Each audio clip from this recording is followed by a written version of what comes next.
Hello दोस्तों, मैं सी Saul Washne. आज मैं आपके लिए सेकंड क्लास ऑफ ऑडिट लेके आया हूँ। मैं तो आप इस वीडियो में देख रहे होंगे। तो ये सेकंड क्लास है और इस क्लास को स्टार्ट करने से पहले मैं आपको बताना चाहूँगा कि ये जो यूजीसी नेट है और जूनियर अकाउंटेंट है, सीएस है, सीएमए है, सभी के लिए ये हेल्पफुल होने वाली है। तो और ये एग्ज़ाम ओरिएंटेड हैंडमेड नोट्स हैं। और अगर आपको इसके नोट्स टेलीग्राम चैनल पे चाहिए तो आप मेरे को कमेंट करके बता देना, तो मैं आपको टेलीग्राम चैनल पे भी इसका एक पीडीएफ अपलोड कर दूंगा। और दूसरा, इसको लाइक करना और शेयर करना ना भूलना। तो अब हम इस वाउचिंग क्लास को स्टार्ट करते हैं। तो सबसे पहले मैं इस वाउचिंग क्लास की एक छोटी सी समरी दूँगा। हमने लास्ट क्लास में इंट्रोडक्शन पढ़ा था कि ऑडिट क्या है और ऑडिट के टाइप्स क्या हैं, इसके बेनिफिट क्या हैं, उसकी लिमिटेशन क्या है और ऑडिट में क्या क्या करना पड़ता है। आगे भी हम नई नई क्लासेस के अंदर वन बाय वन पूरे ऑडिट के बारे में पढ़ते जाएंगे, समझते जाएंगे पूरा। अब जो क्लास 2 है, इस क्लास 2 के अंदर वाउचिंग का कॉन्सेप्ट आता है। देखो, ऑडिट करनी कैसे, क्या होती है, क्या है, वो सब कुछ हमने समझ लिया। अब सेकंड क्वेश्चन आता है कि वाउचिंग क्या है और ये वाउचर की ज़रूरत क्यों है, इसकी नीड क्यों है वाउचिंग करना ऑडिट में, और ये टाइप्स ऑफ वाउचर क्या है। तो आज हम सारा का सारा कुछ इस क्लास के अंदर डिस्कस करेंगे।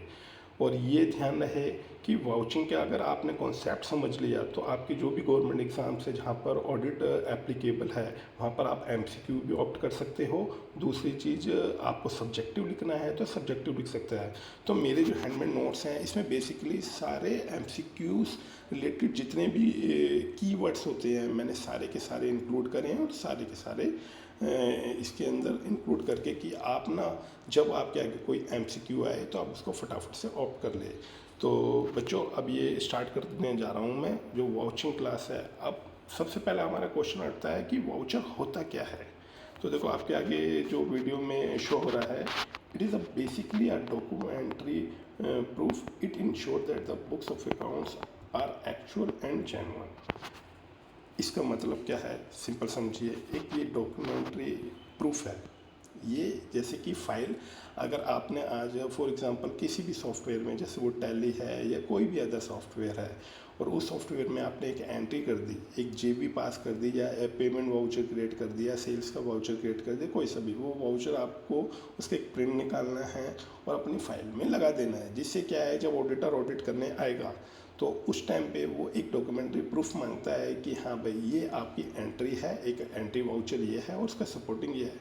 तो इसलिए ये एक डॉक्यूमेंट्री प्रूफ भी माना जाता है। जब किसी भी जगह पर आप बुक्स ऑफ अकाउंट को ऑडिट करने जाओगे तो आपके सारे वाउचर आपकी फाइल में लगे होने चाहिए और ये सीरियल वाइज होनी चाहिए। दूसरी चीज़, it ensure that books of accounts are actual and genuine. हाँ, जो जेन्युइन आपकी ट्रांजैक्शन है, मान के चलिए अगर आपने 10,000 रुपये का माल परचेज़ किया है या 10,000 रुपये का माल सेल किया है या आपने कैश दी है 5,000 रुपये की, तो वो जेन्युइनली उतने की ही एंट्री होनी चाहिए और उतने का ही सारा कुछ होना चाहिए। तो क्लियर कट है कि इससे हमें ये भी पता लगता है कि ट्रांजैक्शन बिल्कुल जेन्युइन है, बिल्कुल ठीक है। तो बेसिकली वाउचर क्या है, एक डॉक्यूमेंट्री प्रूफ है। दूसरा, ये इंश्योर करता है कि books of account actual and genuine है। अब मैं बात करता हूँ आगे जाके टाइप्स ऑफ वाउचर की। तो जब ये टाइप्स ऑफ वाउचर हम डिस्कस करते हैं तो यहाँ पर डिफरेंट टाइप्स के वाउचर निकल के आते हैं, जी कि sales invoice, purchase invoice, bank statement, cash memo, paying slip. अब मैं वन बाय वन आपको क्लियर करता हूँ। सेल्स इनवॉइस, सेल्स वाउचर क्या होता है। सबसे पहले क्या है कि जब आपने अगर कहीं भी माल को सेल किया है किसी भी, तो आपको एक सेल इनवॉइस क्रिएट करना होता है। वही सेल इनवॉइस की जो एक कॉपी है वो अपने आप हमारे बुक्स के अंदर रखती हैं। जब 3 कॉपी निकल जाती है, एक इशू कर दी जाती है, एक ट्रांसपोर्ट को दे दी जाती है और एक अपने फाइल में लगा दी जाती है। तो ये तीनों की तीनों कॉपियाँ एक तरीके से वाउचर के फॉर्म में होती है। तो हमारी जो एक रिकॉर्ड, उनमें से एक कॉपी का रिकॉर्ड जो हम अपनी फाइल में लगाते हैं वो ही वाउचर के उसमें आती है। अब आ जाते हैं सेकंड, परचेस वाउचर। सेम इसी तरीके से जब हम किसी पार्टी से परचेस करते हैं तो उसका एक इनवॉइस आता है और हम उसके हैंड पे अपना सॉफ्टवेयर में, एक ईआरपी सॉफ्टवेयर में एंट्री पास करते हैं और उससे एक वाउचर क्रिएट करते हैं और उस बिल के आगे लगाते हैं और अपनी फाइल में रिकॉर्ड कर देते हैं। इससे ये क्लियर होता है कि हमारा ये वाउचर नंबर है और हमने इस बिल को इस वाउचर में इस नाम से फीड किया है। अब आ जाते हैं बैंक स्टेटमेंट। बैंक स्टेटमेंट का सेम है, हम जैसे बैंक से ऑनलाइन बैंक स्टेटमेंट मंगाते हैं या पासबुक में एंट्री कराते हैं, उसके बाद वन बाय वन उसकी एंट्री अपने रिकॉर्ड्स में करते हैं, तो उसका भी हम वाउचर फीड करते हैं तो वाउचर निकालते हैं। तीसरा कैश मेमोस। कोई भी पेटी कैश एक्सपेंसेस है या छोटे मोटे कंपनियों के अंदर एक्सपेंस है, जैसे कि कंपनियों में डेली मर्रा के जो छोटे मोटे खर्चे हैं, कोई स्टेशनरी का खर्चा है या फूडिंग का खर्चा है, कन्वेंस का खर्चा है, ये सारे खर्चे हम देते रहते हैं। तो ये सारे के सारे खर्चे एक पेटी कंपनियों के अंदर क्या है, एक पेटी कैश एक्सपेंस होता है कि जो छोटे मोटे खर्चों के लिए एक कैशियर को बोल दिया जाता है कि ये पेटी कैश अकाउंट है जिसमें डेली का 10,000 डालना है या 15,000 डालना है, 5,000 as per the requirement of company. तो उसी से ही धीरे धीरे करके पैसा निकाला जाता है। तो ये एक और एंट्री करी जाती है। तो जब हमारे पास कोई मिस्टर ए पैसे लेने आया कि फूड के 200 रुपये दे दीजिए, तो हम क्या करेंगे, अपना एक वाउचर जो फिजिकली एक बुक होती है कैश वाउचर की, वो निकालेंगे। आगे जाके क्या होगा, जब मैं आपको कुछ प्रैक्टिकली क्लासेस दूंगा ना ऑडिट की, तो उसमें आपको पूरी प्रॉपर बताऊँगा। जब हम आगे आगे ऑडिट का वन बाय वन स्टेप चलते जाएंगे तो उसमें आपको मैं इसके सैंपल भी दिखाऊंगा कि कैश वाउचर ऐसा होता है, सेल इनवॉइस ऐसा होता है। आपको सारी नॉलेज मिलेगी मेरे चैनल पे।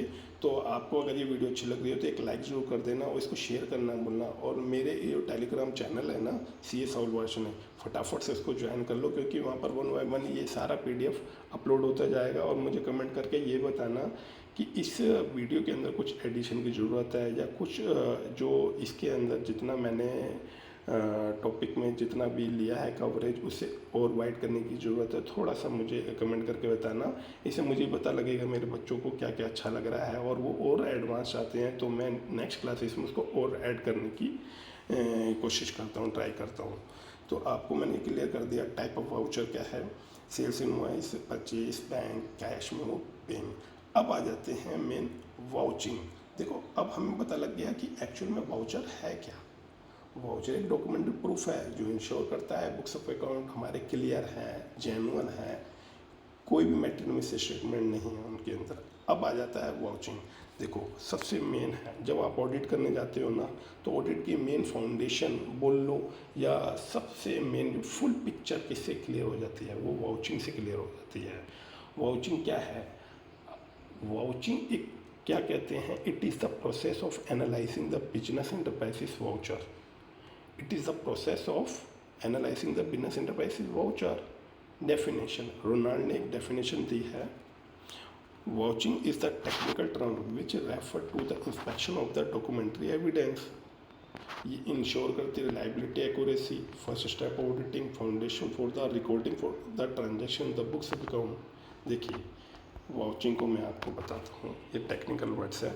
वाउचिंग क्या है, एक ऑडिटर आया आपकी कंपनी में ऑडिट करने के लिए, तो वो आपसे फाइल्स मांगेगा, बोलेगा आप मेरे को परचेज़ की फाइल दीजिए। परचेज में भी आपने कैटेगराइज कर रखा है कि सर्विस की क्या है, जॉब वर्क की क्या है, या नॉर्मल आप जो रॉ मटेरियल परचेज कर रहे हो उस परचेज ऑफ गुड्स की क्या है। तो वो क्या वन बाय सारी फाइल्स लेगा आपसे और उस फाइल्स को one by one in depth सारे चेक करने लगेगा। उस चेक करने में ये पता लगेगा कि उसको ये एक प्रोसेस है। फिर उसके बाद आपसे स्टॉक का रिकॉर्ड लेगा, स्टॉक में जो जो रिकॉर्ड रखा गया है, फिर गेट्स पे लेगा, HR का लेगा, तो वन बाय वन सारी फाइल्सों को वन बाय वन चेक करेगा। That is called vouching. मतलब सारे डॉक्यूमेंट्स को, हर वाउचर को, एवरी वाउचर को चेक करना, दैट इज़ कॉल्ड वाउचिंग।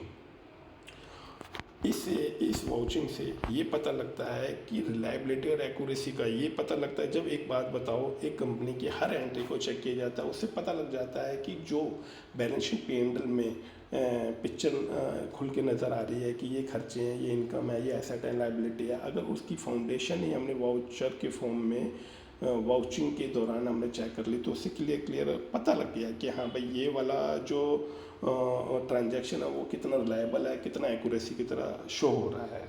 दूसरा, ये फर्स्ट स्टेप है ऑडिट में, ये फर्स्ट स्टेप है ऑडिट को करने का।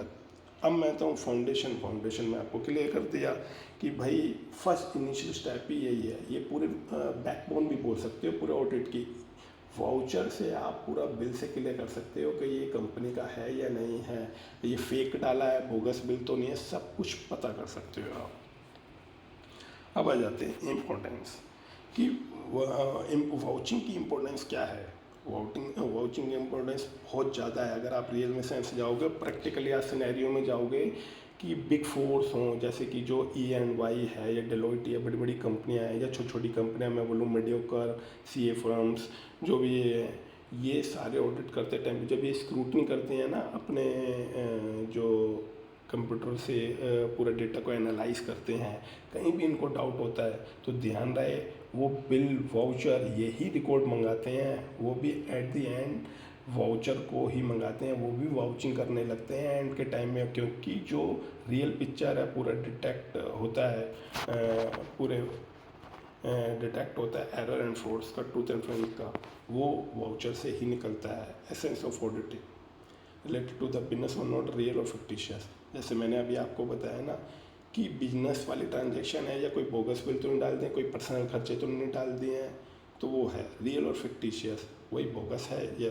एविडेंस इज करेक्ट और नॉट। ये देखा जाता है कि जब आप वाउचिंग कर रहे हो, मतलब उनमें जब बिल वाउचर होते हैं तो ऑडिटर फटाफट पकड़ लेता है कि ये डुप्लीकेट वाउचर तो नहीं है, मतलब एक ही बिल 2 बार बुक तो नहीं हो गया है, या फिर कोई फ्रॉड है उसमें छोटा या बड़ा तो नहीं है, ये मेटेरियलिटी देखता है कि हाँ भाई ये जो हाँ मान लीजिए 5 रुपये की कोई गलती हो गई तो मटेरियल नहीं है तो उसको इग्नोर कर देगा, लेकिन यहाँ पर 5,000 या 5 लाख की हो जाए वो मटेरियल है। अब है प्रिंसिपल ऑफ वाउचिंग कि वाउचिंग करते टाइम पे उसे किन बातों का ध्यान रखना है, वाउचिंग करते टाइम पे उसको किन बातों का ध्यान रखना है।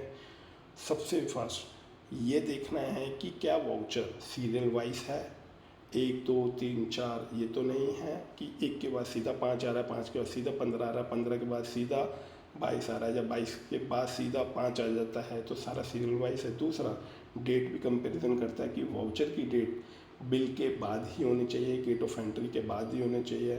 तो ये जो वाउचर की डेट है वो एंड में ही होनी चाहिए, पहले नहीं होनी चाहिए, क्योंकि बिल है मई का तो वाउचर मई या मई के जून की होगी डेट, लेकिन उसमें मई से पहले की अप्रैल या मार्च की नहीं हो सकती है। दूसरा, वर्ड्स एंड फिगर के अमाउंट ठीक है वाउचर में, जो बिल में शो हो रही है वही है, क्वांटिटी रेट सब कुछ है। दूसरा, ऑथराइजेशन चेक, उस ट्रांजैक्शन को कौन अप्रूव कर रहा है, कौन ऑथराइज कर रहा है, ये भी बहुत ज़रूरी है, क्योंकि जो ट्रांजैक्शन अगर ऑथराइज अप्रूव नहीं है तो वहाँ पर ध्यान रखना सबसे बड़ी कमी है। वहाँ पर इंटरनल कंट्रोल में जो आगे जाके जब मैं आपको इंटरनल ऑडिट पढ़ाऊँगा ना, व्हाट इज़ इंटरनल कंट्रोल, कहाँ कहाँ चेक इंटरनल कंट्रोल को होते हैं, कहाँ ऑडिट फ्लैग होते हैं, वो सारी बातें मैं आपको उधर बताऊँगा आगे जाके। अब आ जाता है कटिंग चेंज बिना transaction personal, accounting head check, cancel voucher, revenue stamp card, ये सारी सेम बातें हैं कि एक वाउचर को चेक करते टाइम पे उसकी डेट देखनी है, वो सही प्रॉपर अकाउंटिंग हेड में गया है नहीं है, ये तो नहीं है पानी का खर्चा बिल्ली में चला गया, बिल्ली का खर्चा परचेस में चला गया। दूसरी चीज़, अगर कोई ट्रांजैक्शन को सॉफ्टवेयर में कैंसिल कर दिया गया है तो उसका प्रॉपर कैंसिल वाउचर निकाला गया या नहीं। दूसरा, कई बार रिक्वायरमेंट होती है कि कुछ वाउचरों पे रेवेन्यू स्टैम्प की ज़रूरत होती है, बट अब प्रैक्टिकली देखो मैं एक चार्टर्ड अकाउंटेंट हूँ, मैं जब प्रैक्टिकली सी फर्म के थ्रू अपने क्लाइंटों पे ऑडिट करने जाता हूँ तो वहाँ मैं देखता हूँ प्रैक्टिकली कोई अब रेवेन्यू स्टैम्प की ऐसी सच कोई रिक्वायरमेंट नहीं है, बहुत ही कम जगहों पे होती है। तो कुछ डॉक्यूमेंट पे जरूरी होती है बट नहीं होती, क्योंकि रेवेन्यू स्टैम्प ये एक ऑथेंटिसिटी है, ये लाइक कोई भी किसी प्रकार की डीलिंग, लाइक कंपनी कहीं से डायरेक्ट लोन ले रही है, कोई लोन ले रही है, बैंक से ले रही है, तो उसको किसी प्रकार का एक स्टैम्प रेवेन्यू स्टैम्प लगा के उस पर क्रॉस साइन करके देना होता है। बट वैसे ये रैंडमली किसी कंपनी में मिलता नहीं, आपको दिखेगा नहीं ऑडिट के टाइम। तो बच्चों, ये वाउचिंग का एक छोटी सी क्लास थी जो मैंने आपसे डिस्कस करी। अब मैं आपसे एक रिकैप कर लेता हूँ कि हमने इस क्लास में क्या क्या किया। जैसे कि वाउचिंग क्लास में अगर मैं बोलना चाहूँगा वाउचर क्या होता है, इसके टाइप्स क्या हैं, वाउचर को पता करने के बाद वाउचिंग क्या है, ये सारा क्लियर हो गया, इसकी डेफिनेशन हो गई और इम्पोर्टेंस क्या है। और दूसरा लास्ट में प्रिंसिपल क्या है। तो ये सारे के सारे हमने 1 बाय 1 क्लियर कर लिए हैं। तो अगर मेरी क्लास आपको अच्छी लगी हो तो इसको एक बार लाइक करना, और मैं इसी तरीके के टॉपिक वाइज एग्ज़ाम ओरिएंटेड, ध्यान रख रहे हैं, UGC net, junior accountant, CA, CS, CMA सभी के लिए ये बहुत बेनिफिशियल रहेगी। लास्ट टाइम पे जब एग्ज़ाम होता है तो कीवर्ड्स ही बंदे को याद होने चाहिए, और वो कीवर्ड्स ही एमसीक्यू में अच्छे लगते हैं करने, ऑप्ट करने, और आगे होता है। तो मेरे टेलीग्राम चैनल को जो करना, हाँ मुझे सही में ये बताना अगली मेरे को और किन किन टॉपिकों पे अपनी क्लास डालनी चाहिए, तो मुझे कमेंट करके ज़रूर बताना। ठीक है बच्चों, फिर मैं एक नया जो भी टॉपिक मेरे को दिखता है मैं आपको उस टॉपिक पे एक अच्छी सी वीडियो बना के अपडेट करता हूँ। और हाँ मुझे साथ साथ जरूर बताना कि अगर मेरे को टेलीग्राम चैनल पे ये करना है तो मैं टेलीग्राम चैनल पे इसका PDF डाउनलोड कर दूँगा, मुझे कमेंट में करके एक बार बता देना। ठीक है दोस्तों, ओके बाय।